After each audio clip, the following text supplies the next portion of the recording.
इस वीडियो में पढ़ाने वाली हूँ आपको सारणिक यानी कि डिटर्मिनेंट्स। कुछ हम एक्सरसाइज करने से पहले फॉर्मूले देख लेते हैं कुछ, उसके बाद हम इस एक्सरसाइज के सब क्वेश्चंस भी कराएंगे आपको। बिल्कुल पूरा सॉल्यूशन आपको इन वीडियो में मिलेगा। किसी भी अप्लाइड मैथमेटिक्स फर्स्ट का सारी वीडियो देख सकते हैं आप। पूरा मैथ आपको सॉल्यूशन मिलेगा पूरे मैथ का, प्रत्येक क्वेश्चन का। तो आज हम इस वीडियो में सारणिक कर रहे हैं। सारणिक हम किसे कहते हैं? सबसे पहले आपकी बुक में परिभाषा दी गई है, डेफिनेशन। यदि समीकरण a1x प्लस b1y बराबर 0 और a2x प्लस b2y बराबर 0 में x और y को विलुप्त करें, x और y को छोड़ दो, a1 बाई b1 बराबर a2 बाई b2, तो हमें ये मिलता है, अर्थात a1 b2 minus a2 b1 बराबर 0। ये कुछ नहीं दिया है, बस बता रहे हैं कि a1 की हम b2 में गुना होगी। अगर कहीं पर ये ऐसा स्क्वायर एक सारणिक दिया गया है, a1 की b2 में गुना करेंगे, वो सभी बच्चे जानते हैं, a2 की b2 में करेंगे और उसका जो प्रोडक्ट आएगा वो आएगा 0, जिसे सारणिक कहते हैं, जो उपरोक्त समीकरणों में बाएं पक्ष में एक्स वाई के गुणांकों को क्रम से लिखने पर प्राप्त होता है। एक्स वाई के गुणांक यानी कि हमने x को मान लिया b2 और b1 हमने, और y को मान लिया हमने b1, तो a1 b2 minus a2 b2 यानी कि इसमें गुना करेंगे a1 की b2 में और फिर माइनस a2 की b1 में, तो ये हमारे पास 0 आएगा।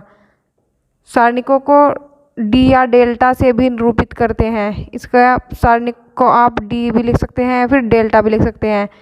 सारणिकों का प्रसार यहाँ पर फिर वही दिया है कि a1 b2 minus a2 b1। इस प्रकार से हम सारणिक का मान निकालते हैं। सारणिक का क्रम कैसा होता है? उपरोक्त सारणिक में दो पंक्तियाँ बता रहे हैं कि दो पंक्तियाँ होती हैं और a2 b2 और दो स्तंभ कॉलम होते हैं। तो कॉलम पंक्तियाँ हम किसे बोलते हैं? देखिए, जैसे कि 3 2 1 4 0 5 3 4 1, तो पंक्तियाँ किसे बोलेंगे हम? यानी कि ये ऐसे जो जाएगा वो होगी रो यानी कि पंक्ति, और जो नीचे को आएगा ऐसे कोई भी है तो इसे बोलेंगे हम कॉलम। इन्हें हम कॉलम बोलते हैं। ये एक हमने सारणिक बनाया, इसमें ये बताया गया है। और अगर हम एक 3 क्रम का सारणिक लेंगे जिसमें कि तीन रो होंगी तथा 3 कॉलम होंगे, तो इसे हम डेल से या फिर डी से डिनोट कर सकते हैं। तो इनका प्रोडक्ट फिर हम निकालेंगे इन्हें सोल्व करने के बाद, इनका प्रसार करने के बाद। अब यहाँ पर दिया गया है कि उपरोक्त तो उदाहरणों में से स्पष्ट है कि प्रत्येक सारणिक वर्गाकार होता है यानी कि चौकोरा होता है, अर्थात उसमें पंक्तियाँ और स्तंभों की संख्या बराबर होती है। जितनी उसमें रो होंगी यानी कि ये उतने ही कॉलम होंगे, क्योंकि देखो रो कितनी है, 1 2 3, कॉलम कितने हैं, 1 2 3, ये होंगे। तो यह संख्या उसमें पंक्तियाँ और स्तंभों की संख्या बराबर होती है। संख्या सारणिक के क्रम के बराबर होती है, अर्थात n कोटि के सारणिक में n पंक्तियाँ, n स्तंभ तथा n स्क्वायर अवयव होंगे।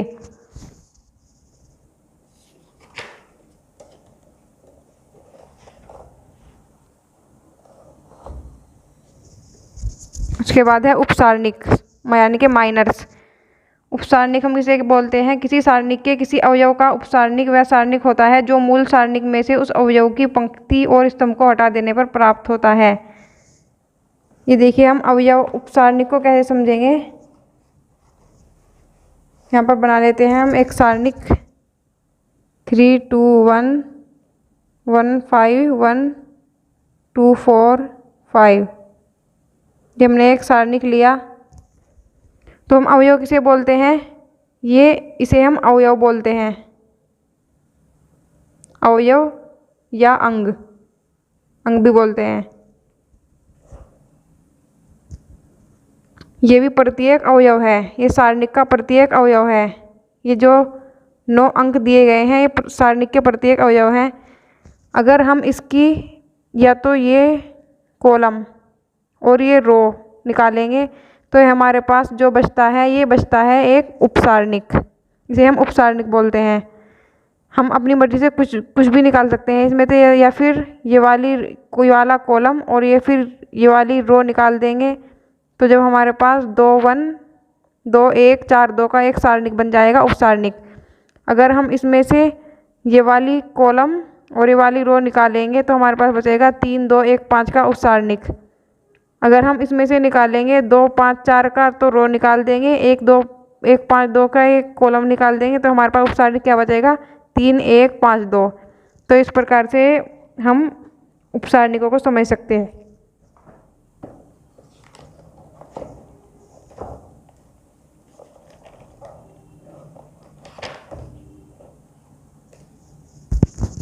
सेकंड किसे कहते हैं? उपरोक्त उपसारणिकों में उनके चिन्हों को छोड़ दिया गया है, यदि उनके उचित चिन्हों को भी साथ लिया जाए तो उपसारणिक सेकंड कहलाते हैं। यह उचित चिन्ह -1 की पावर i + j हैं और i और j क्रमशः उस पंक्ति और स्तंभ को सूचित करते हैं जिसमें वह अवयव होता है। यानी कि ये प्लस ये होता है प्लस, फिर ये माइनस, ये प्लस, इस प्रकार से होता है सारणिक में। तो हम इसे -1 की पावर i + j करते हैं। a1 का सेकंड क्या होगा? a1 हमने इसका एक सेकंड निकाला, a1 a2 a1 यानी कि b2 c3। जब हम a1 का प्रसार करेंगे b2 c3 और b3 c2, ये हो गया। तो इसके क्या लिखेंगे? -1 की पावर i + j, यानी कि i हो गया और ये j हो गया। तो -1 की power 1 + 1 b2 b3 c2 c3 बराबर a1। b1 का सेकंड क्या होगा? -1 की पावर 1 + 2। a1 पहली पंक्ति तथा पहले स्तंभ में है, अतः हमने इसलिए लिया i बराबर 1 j बराबर 1। अगर जब हम b1 लेंगे यानी कि b1 का प्रसार करेंगे तो b2 a2 क्या लेंगे? फिर ये छोड़ेंगे, ये कॉलम छोड़ेंगे और ये रो छोड़ेंगे, a2 c3 और a3 c2, a2 c3 a3 c2 ये लिया हमने। तो b1 क्या है? पहली पंक्ति में है तो तथा दूसरे स्तंभ में है, अतः i बराबर तो लेंगे हम 1 और स्तंभ कौन सा है उसका? 2। तो i बराबर तो कॉलम रो का मान लिखेंगे और कॉलम का मान लिखेंगे हम 2।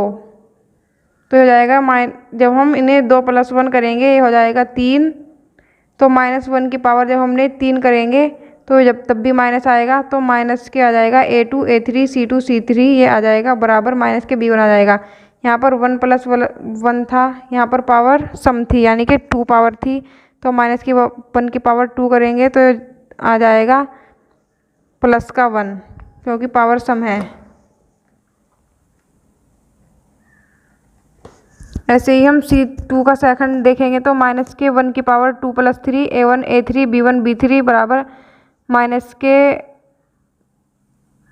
कितना लिया हमने? c2 का सेकंड। तो c2 कौन सी पंक्ति में है? रो तो है उसका दूसरी पंक्ति है, और स्तंभ यानी कि कॉलम कौन सा है? तीसरा। तो a1 a3 b1 b3 लिया, तो हमने ये लिया हमने रो का मान 2 और कॉलम का मान लिया हमने 3। तो जब हम 3 और 2 5 करेंगे -1 की पावर 5, तो ये विषम है, इसलिए माइनस के a1 a3 b1 b3 बराबर माइनस के c2 ये सेकंड आ जाएगा। सारणिक में 3 और 4 के उपसारणिक तथा सेकंड ज्ञात करें। तो उपसारणिक ज्ञात करने के लिए हम क्या करेंगे? 1 6 और 5 1 हमने ये लिया। 3 और 4 के उपसारणिक क्या होंगे? देखिए 3 और 4 के उपसारणिक 3 का उप सारणी जब हम लेंगे तो ये वाला रो छोड़ेंगे, ये वाली कॉलम छोड़ेंगे और ये रो छोड़ेंगे, क्या बचेगा 1 6 5 1 ये लिया हमने। और 4 का उप सारणी जब हम लेंगे यानी कि 4 का रो छोड़ेंगे और ये कॉलम छोड़ेंगे तो 1 6 2 2 ये हमारे पास आ जाएगा 4 का उप सारणी। तो हम सेकंड ज्ञात करेंगे तो -1 -1 की पावर करेंगे 1 क्योंकि पहली रो में है और कॉलम कौन सा है दूसरा, तो कॉलम का मान 2 लिखेंगे। -1 की पावर 3 करेंगे तो सम आएगा, विषम आएगा 3 है ना, 1 6 5 1 बराबर माइनस के ये विषम आ जाएगा। 4 का सेकंड लेंगे बराबर -1 की पावर 1 यानी कि रो का मान 1, रो कौन सी रो में है 4 पहली रो में है, तथा कॉलम हमने कौन सा छोड़ेंगे छोड़ा तीसरा छोड़ा ना, और तो कॉलम ये हमारा तीसरा है वैसे भी 4 का, तो 1 6 2 2 बराबर ये सम है इसलिए 1 6 2 2 आ जाएगा। अब सारणिक का विस्तार दिया है, सारणिक का विस्तार है मान ज्ञात करना। द्वितीय कोटि के सारणिकों का विस्तार निम्न प्रकार से करते हैं, ये तो हमने पहले ही बताया था। A1 की B2 में गुना होगी, फिर उसके बाद माइनस आएगा, फिर A2 की B1 में गुना होगी और उसके बाद जो भी मान आएगा वो आएगा बाद में। तृतीय कोटि के सारणिक विस्तार, ये तृतीय कोटि का किस प्रकार से करना है हमें, तो D बराबर लेंगे डेल या फिर डेल्टा लेंगे A1 plus B1 plus C1 A1 B1 C1 क्रमशः A1 B1 C1 के सहखंड हैं, यानी कि हमने पहले A1 लिया फिर उसका प्रसार किया, ये आएगा प्रोडक्ट B लेंगे तो ये रो को छोड़ेंगे पूरी, ये कॉलम छोड़ेंगे, इसकी इसमें गुना और फिर प्लस का C लेंगे, माइनस के B1 लेंगे क्योंकि यहाँ प्लस होता है माइनस और यहाँ पर बाद में प्लस। तो यहाँ पर एक क्वेश्चन दिया गया है, निम्न सारणिक का मान ज्ञात करें।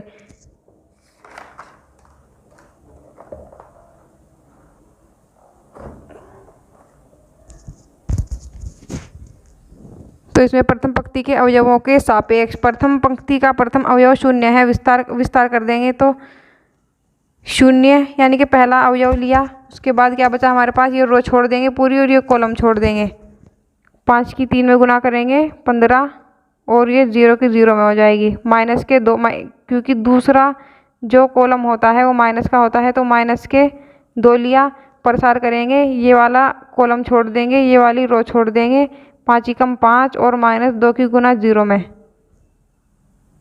कर दिया, 2 की गुना 0 में, 5 की 1 में, 2 की 0 में और फिर ये होता है प्लस, तो 7 लेंगे, ये वाली रो छोड़ देंगे, ये कॉलम छोड़ देंगे और 1 की 0 में और 2 की 3 में हमने गुना की तो क्या आ जाएगा, 0 की गुना जब हम करेंगे इसमें ये 0 हो जाएगा और ये आ जाएगा माइनस के 2 5 और 2 0 यानी कि माइनस के 2 की गुना 5 में हो सकती है ओनली, प्लस ये 0 हो जाएगा क्योंकि ये वाला 2 की गुना 0 में करेंगे और प्लस 7 लिया, 0 की 1 में करेंगे तो 0 और 2 तिया माइनस के 6 क्योंकि यहाँ पर माइनस होता है ऑटोमेटिकली बराबर माइनस के आ जाएगा 5 दूनी 10 और माइनस के ही 7 सिंग 42 तो बराबर -52 ये उत्तर आ जाएगा।